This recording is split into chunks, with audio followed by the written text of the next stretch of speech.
सुल्तान rice साहब दे अल्लाह पाक साले सवाब लई दुआ कर रहे हैं। जो पढ़ाई की है इन्हें साले सवाब लई इन्होंने पेश की। अल्लाह इन्होंने माफ़ कर दे, अल्लाह इन्होंने माफ़ कर दे। ला इलाहा इल्लल्लाह।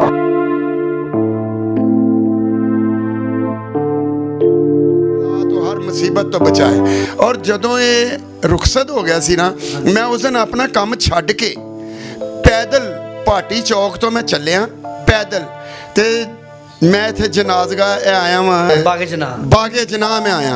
उस टाइम ट्रक दे उत्ते जरा ना मंजी रखी सी, वड्डे वड्डे वांस बद्धे होए सी।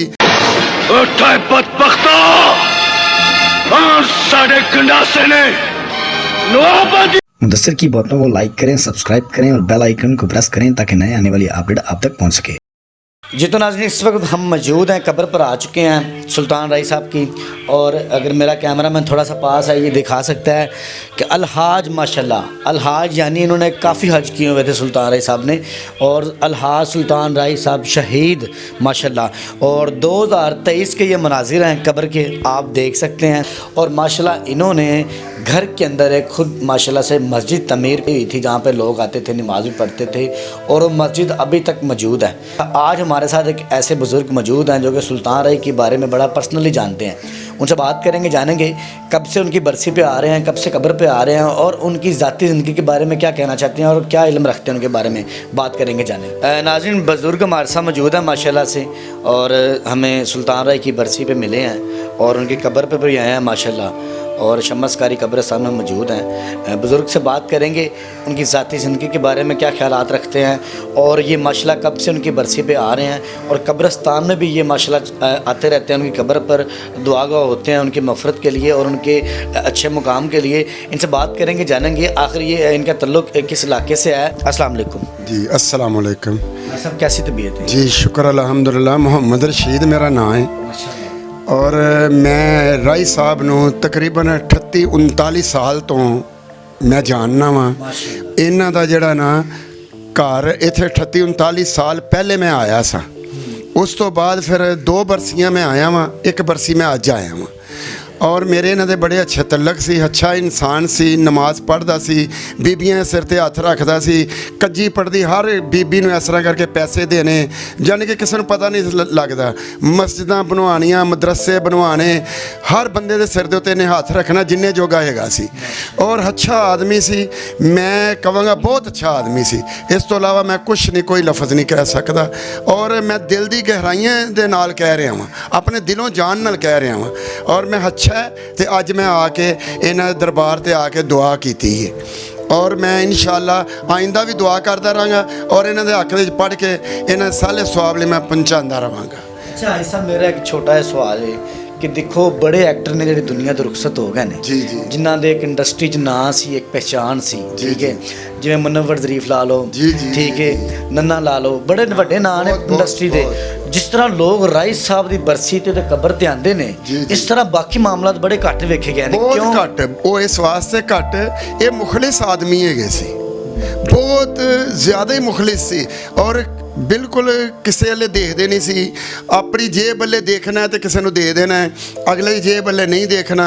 लेकिन वो होर चीज़ सी, ये होर चीज़ सी।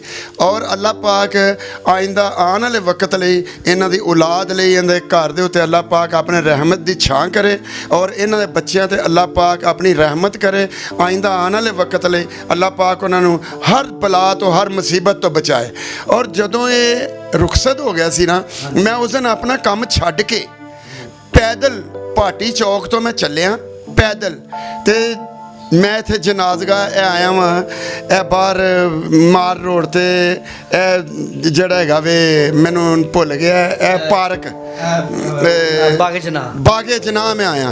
उस टाइम ट्रक दे उत्ते जरा ना मंजी रखी सी, वड्डे वड्डे वांस बद्धे होए सी ते बड़ी दिल दी गहराइयां नाल मैं आया ते बड़ा ही मैं अपने आप नूं जिहड़ा ना इस तरह सिर सुट के ते मैं चला गया।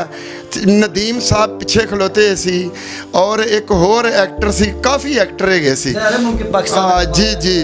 ते मैं आया वां तो उस तो बाद फिर जो सारा इंतज़ाम बन गया, दोबारा फिर मैं आया अपने दिल नूं तसल्ली देने वास्ते। ते और बड़े अच्छे आदमी सी। ਮੇਰੇ ਕੋਲ ਇਸ ਤੋਂ ਇਲਾਵਾ ਹੋਰ ਕੋਈ ਲਫ਼ਜ਼ ਨਹੀਂ। ਅੱਛੇ ਨੇ ਤੇ ਅੱਜ ਮੈਂ ਆਇਆ ਵਾਂ, ਨਾ ਅੱਛੇ ਹੁੰਦੇ ਮੈਂ ਫਿਲਮ ਐਕਟਰ ਸਮਝ ਕੇ ਨਹੀਂ ਆਇਆ। ਬਿਲਕੁਲ ਇਹਨਾਂ ਦੀ ਤੁਸੀਂ ਜਿਹੜੀ ਇੱਕ ਆਪਣਾ ਫਲਾਹ ਦਾ ਕੰਮ ਸੀ ਲੋਕਾਂ ਦਾ, ਹਾਂ ਬਸ ਉਹ ਵੇਖ ਕੇ ਮੈਂ ਆਇਆ, ਫਿਲਮ ਐਕਟਰ ਸਮਝ ਕੇ ਨਹੀਂ ਆਇਆ। ਮੈਂ ਫਿਲਮ ਦੀ ਗੱਲ ਨਹੀਂ ਕਰ ਰਿਹਾ, ਫਿਲਮ ਦੀ ਇੰਡਸਟਰੀ ਤੋਂ ਹਟ ਕੇ ਗੱਲ ਕਰ ਰਿਹਾ। ਫਿਲਮ ਤੇ ਇੱਕ ਆਪਣੀ ਜਗ੍ਹਾ ਤੇ, ਲੇਕਿਨ ਜਿਹੜੀਆਂ ਇਹਨਾਂ ਨੇ ਮਸਜਿਦਾਂ ਬਣਵਾਈਆਂ ਨੇ, ਔਰਤਾਂ ਦੇ ਸਿਰ ਤੇ ਹੱਥ ਰੱਖੇ ਨੇ, ਲੋਕਾਂ ਦੀਆਂ ਧੀਆਂ ਵਿਆਹੀਆਂ ਨੇ, ਸਾਰੇ ਕੰਮ ਕੀਤੇ ਨੇ, ਉਸ ਚੀਜ਼ ਨੂੰ ਮੈਂ ਮੱਦੇ ਨਜ਼ਰ ਰੱਖਿਆ। ਇਹ ਬੜਾ ਅੱਛਾ ਬੰਦਾ ਸੀ ਔਰ ਬਹੁਤ ਸ਼ਰੀਫ ਆਦਮੀ ਸੀ। ਇੱਕ ਕਲਚਰ ਉਹ ਇੱਕ ਅਲੱਗਾ ਬਾਤ ਹੈ, ਬਿਲਕੁਲ ਉਹ ਅਲੱਗਾ ਬਾਤ ਹੈ, ਲੇਕਿਨ ਵੈਸੇ ਆਦਮੀ ਇਹ ਅੱਛਾ ਸੀ। ਲੇਕਿਨ ਇਹਨਾਂ ਦੀ ਫਿਲਮ ਵੀ ਮਾਸ਼ਾਅੱਲਾ ਬੰਦਾ ਫੈਮਿਲੀ 'ਚ ਬਹਿ ਕੇ ਵੇਖ ਸਕਦਾ ਹੈ, ਬਿਲਕੁਲ ਫਿਲਮਾਂ ਵੇਖ ਸਕਦਾ ਹੈ। ਲੇਕਿਨ ਐਸੀਆਂ ਅੱਛੀਆਂ ਫਿਲਮਾਂ ਨੇ ਜਿਹੜੀਆਂ ਮੌਲਾ ਜੱਟ ਇਨ ਲੰਡਨ, ਇਹੋ ਜਿਹੀਆਂ ਹੋਰ ਵੀ ਕਈ ਫਿਲਮਾਂ ਮੈਂ ਆਪਣੀ ਦਿਲ ਦੀ ਗਹਿਰਾਈ ਨਾਲ ਦੇਖਣਾ ਹੁੰਦਾ ਸਾਂ ਵੀ ਇਹ ਕਿਸ ਤਰ੍ਹਾਂ ਬਦਮਾਸ਼ੀ ਨੂੰ ਪਰੇ ਕਰਦਾ, ਕਿਸ ਤਰ੍ਹਾਂ ਬਦਮਾਸ਼ਾਂ ਨੂੰ ਮਾਰਦਾ, ਉਹ ਮੈਂ ਵੇਖਦਾ ਰਿਹਾ ਹਾਂ। ਲੇਕਿਨ ਜਦੋਂ ਅੱਲਾ ਨੂੰ ਪਿਆਰਾ ਹੋ ਗਿਆ, ਰੁਖਸਤ ਹੋ ਗਿਆ, ਉਦੋਂ ਮੈਂ ਸਮਝ ਲਓ ਆਪ ਹੀ ਬੁੱਝ ਗਿਆ ਸਾਂ।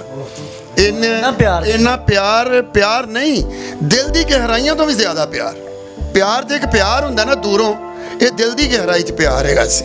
ਅੱਛਾ ਬਜ਼ੁਰਗੋ, ਇਹਨਾਂ ਦੇ ਜਿਹੜੇ ਮਾਸ਼ਾਅੱਲਾ ਬੇਟੇ ਨੇ ਸੁਲਤਾਨ ਹੈਦਰ ਉਹਨਾਂ ਦਾ ਕੈਸਾ ਕਿਰਦਾਰ ਹੈ ਲਾਈਫ 'ਚ, ਕੈਸੇ ਮਜ਼ਾਜ ਨੇ, ਉਹ ਵੀ ਨਕਸ਼ੇ ਕਦਮ ਤੇ ਚੱਲ ਰਹੇ? ਉਹ ਨਕਸ਼ੇ ਕਦਮ ਤੇ ਚੱਲ ਰਹੇ ਨੇ। ਜੋ ਰਾਈ ਸਾਹਿਬ ਸੀ ਉਹ ਰਾਈ ਸਾਹਿਬ ਸੀ, ਉਹ ਨਹੀਂ ਹੋ ਸਕਦੇ। ਸਾਡੀ ਉਹ ਔਲਾਦ ਬਰਾਬਰ ਨੇ, ਲੇਕਿਨ ਉਹ ਨਹੀਂ ਹੋ ਸਕਦੇ।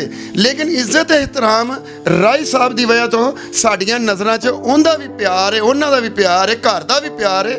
ਜਿਹੜੇ ਕਿ ਘਰ ਦਾ ਉਹਨਾਂ ਦਾ ਕੋਈ ਰਖਵਾਲਾ ਹੈ, ਅਸੀਂ ਉਹਨੂੰ ਵੀ ਸਲਾਮ ਕਰਨੇ ਆ ਰਾਈ ਸਾਹਿਬ ਦੀ ਵਜ੍ਹਾ ਤੋਂ। ਰਾਈ ਸਾਹਿਬ ਦੀ ਖੁਸ਼ਬੂ ਉਹਨਾਂ ਦੇ ਬੇਟੇ 'ਚ ਨਜ਼ਰ ਆਂਦੀ ਹੈ ਜੀ, ਕਿਉਂ ਨਹੀਂ ਆਂਦੀ? ਹੁਣ ਵੀ ਮੈਂ ਬੈਠਾ ਸਾਂ ਤੇ ਮੈਂ ਬਾਰ-ਬਾਰ ਰਾਈ ਸਾਹਿਬ ਦੇ ਬੇਟੇ ਵੇਖਦਾ ਰਿਹਾ ਵਾਂ, हैदर सुल्तान अल्ले मैं देखता रहा वां, मैं बार बार देखता रहा, फिर मैं आप सलाम किया उठ के, देखिया तुसी, और मैं आप खड़ा होकर सलाम किया। इस वास्ते राई साहब दे बेटे सी, राई साहब साढ़े मिलन वाले सी, अच्छे दोस्त सी, अच्छे भाईजान सी, अच्छा बंदा सी, कोई बुरा बंदा नहीं सी। अच्छा वड्डियो राई साहब के बारे भी देखा गया, लोग कहते हैं कि राई साहब माशाल्लाह दरबारां ते जाके स्पैशल लैना च बिठा के लंगर तकसीम करना, चादरां देनियां, मसलन कि किसी ने कोई बिस्तरा नहीं उन्हें बिस्तरा देना। जी जी जी बिल्कुल है, सही गल है। मैं राई साहब जरा ना, मैं हुण भी अगले दिन भी एक फिल्म देखण डिया सां उन्हां दी, और मैनूं फिल्म का नाम भुल गया, जिहड़ी पहली फिल्म सी, पहली ਉਹ ਫਿਲਮ ਮੈਂ ਵੇਖਣ ਡਿਆ ਸਾਂ। ਉਹਦੇ ਵਿੱਚ ਇਹਨਾਂ ਦੀ ਬਣੀ ਹੁੰਦੀ ਹੈ ਭੈਣ, ਜਿਹੜੀ ਉਹ ਛੋਟੇ ਕੱਦ ਦੀ ਹੈ, ਮੈਨੂੰ ਉਹਦਾ ਨਾਂ ਭੁੱਲ ਗਿਆ, ਬੜੀ ਪੁਰਾਣੀ ਹੈ ਫਿਲਮ ਐਕਟਰ, ਪੁਰਾਣੀ ਫਿਲਮਾਂ ਨਹੀਂ ਦੇਖੀ, ਪੁਰਾਣੀ ਫਿਲਮ, ਲੇਕਿਨ ਉਹ ਹੁਣ ਵੀ ਤੇ ਮੈਂ ਵੇਖੀ ਤੇ ਮੈਂ ਕਿਹਾ ਦੇਖੋ ਇੱਕ ਭੈਣ ਹੈ ਤੇ ਕਿੱਡਾ ਤੜਫਣ ਡਿਆ ਹੈ, ਤੇ ਫਿਰ ਉਹ ਜਾ ਕੇ ਦੁਸ਼ਮਣ ਨੂੰ ਮਾਰਦਾ ਹੈ ਤੇ ਆਪਣੀ ਭੈਣ ਨੂੰ ਉਥੋਂ ਦੀ ਇੱਜ਼ਤ ਬਚਾ ਕੇ ਲੈ ਕੇ ਆਂਦਾ। ਮੈਂ ਅਗਲੇ ਦਿਨ ਦੇਖਣ ਡਿਆ ਸਾਂ ਪਹਿਲੀ ਫਿਲਮ। ਰਾਈ ਸਾਹਿਬ ਦੇ ਚਾਹਣ ਵਾਲਿਆਂ ਨੂੰ, ਵੇਖਣ ਵਾਲਿਆਂ ਨੂੰ, ਫੈਨ ਨੂੰ ਕੋਈ ਪੈਗਾਮ ਦੇਣਾ ਚਾਹੋਗੇ? ਮੈਂ ਪੈਗਾਮ ਇਹ ਦੇਣਾ ਚਾਹਾਂਗਾ ਭਈ ਰਾਈ ਸਾਹਿਬ ਦੇ ਨਕਸ਼ੇ ਕਦਮ ਉੱਤੇ ਇਹਨਾਂ ਦੀ ਔਲਾਦ ਚੱਲੇ। ਜਿਸ ਤਰ੍ਹਾਂ ਇਹਨਾਂ ਨੇ ਬੀਬੀਆਂ ਭੈਣਾਂ ਦੇ ਸਿਰ ਤੇ ਹੱਥ ਰੱਖਿਆ ਸੀ, ਉਸ ਤਰ੍ਹਾਂ ਰਾਈ ਸਾਹਿਬ ਜਿਹੜੇ ਰਾਈ ਸਾਹਿਬ ਦੇ ਬੇਟੇ हैदर सुल्तान ਤੇ ਉਹ ਦੂਸਰਾ ਬੇਟਾ ਜਿਹੜਾ ਵੇ ਬਾਬਰ, ਤੀਸਰਾ ਬੇਟਾ ਇਹ अपने बाप के नक्शे कदम ते चलन।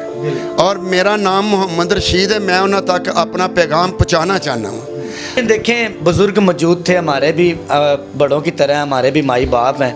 राई साहब से इजहार मोहब्बत किया, उनकी फैमिली के लिए मैसेज ड्रॉप किया, कब से प्यार कर रहे हैं। जनाजा भी जब था तब भी आए थे, पैदल चल के आए थे पार्टी से, और बहुत बड़ी बात है इनकी मोहब्बत के लिए। और राई साहब की मफ़रत के लिए दुआ कीजिएगा। इसी के साथ अपने मेज़बान मुदस्सिर को इजाज़त दें और देखते रहें मुदस्सिर की बातें, देखते हैं सुनते गानों को। मुदस्सिर का सलाम।